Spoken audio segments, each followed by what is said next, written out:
desenvolver. Então, vocês estão vendo que, né, falar de assédios no trabalho é falar de violência, como eu já disse antes. E olha que interessante, na linha A do artigo 216 do Código Penal, né, o que vai dizer? Que constranger alguém com o intuito de obter vantagem ou favorecimento sexual, prevalecendo-se o agente da sua condição de superior hierárquico ou ascendência inerentes ao exercício de emprego, cargo ou função. Como que vai tipificar, né, o assédio sexual?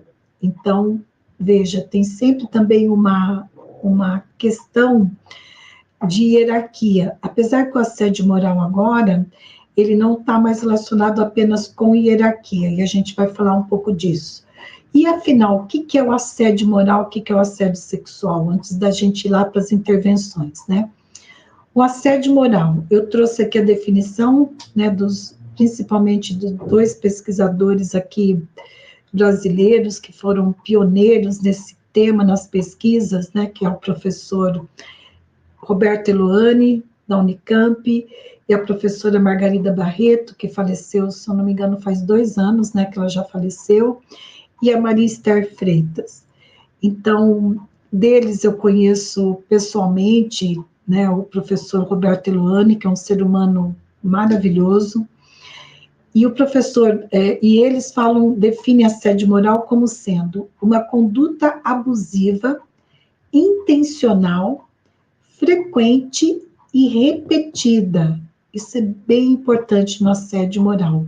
Frequente e repetida, que ocorre no ambiente de trabalho e que visa diminuir, humilhar, vexar, constranger, desqualificar e demolir psiquicamente o indivíduo ou um grupo, degradando as suas condições de trabalho, atingindo a sua dignidade e colocando em risco a sua integridade pessoal e profissional. Esse é o assédio moral. Definição, então, dos pesquisadores Maria Esther Freitas, Roberto Eluani e da doutora Margarida Barreto. Agora, vamos lá para o assédio sexual. Definição de assédio sexual. É definido como toda tentativa por parte do superior hierárquico ou quem obtenha poder hierárquico sobre, né, o subordinado ou a subordinada, que visa a obtenção de favores sexuais por meio de condutas reprováveis, indesejáveis e rejeitáveis, como forma de ameaçar e como condição para continuidade no emprego. Então, você vê que tem uma relação de poder. Ou você faz isso, ou eu te demito, né? A condição para poder continuar no emprego. Também se caracteriza o assédio sexual por quaisquer outras manifestações agressivas de índole sexual, com o objetivo de prejudicar a atividade laboral por parte de qualquer pessoa que integre a equipe de trabalho, independente do uso do poder hierárquico. Bem interessante isso também. Então, quando nós vamos trabalhar com assédios nas empresas, a gente precisa ter clareza do que é assédio sexual, do que é assédio moral.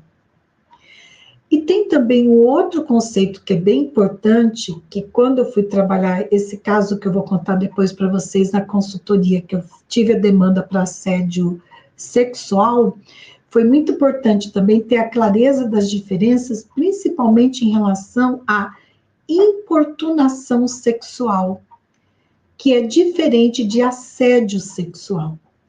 Então, olha só, tanto a importunação sexual quanto o assédio sexual, eles são crimes contra a liberdade sexual. Então, os dois são crimes.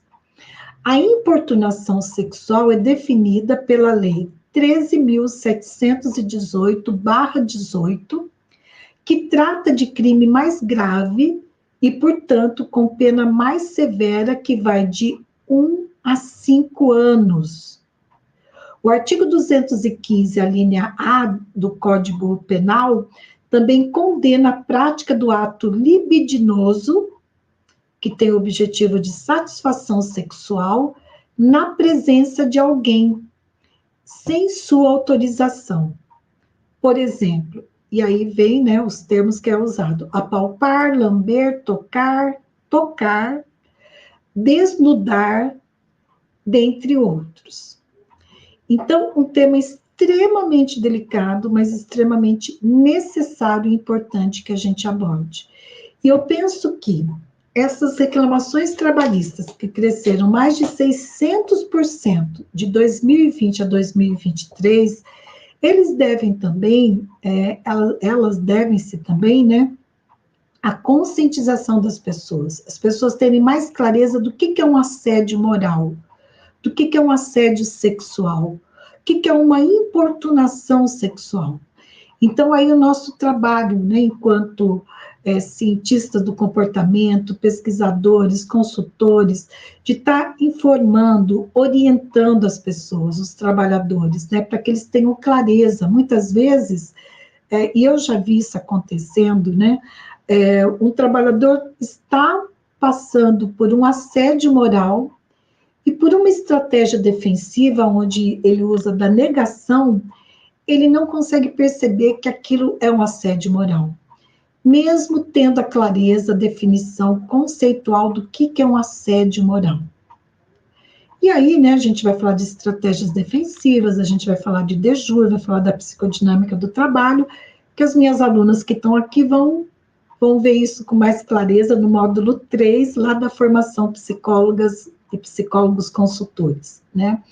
Onde a gente aborda os fundamentos da psicodinâmica do trabalho, além da psicologia do trabalho, de processos de grupos, para a gente poder ter fundamentos básicos para poder fazer as intervenções em saúde mental no trabalho. Então, veja, assédio moral, assédio sexual e importunação sexual são 3 conceitos que você precisa ter clareza quando você se propõe a dar uma palestra numa empresa, fazer uma roda de conversa, fazer um workshop, seja qual atividade for, você precisa ter clareza dessas diferenças, né? Então, isso é bem importante. Deixa eu só ver aqui como que tá o YouTube e o Facebook, que eu tô com a tela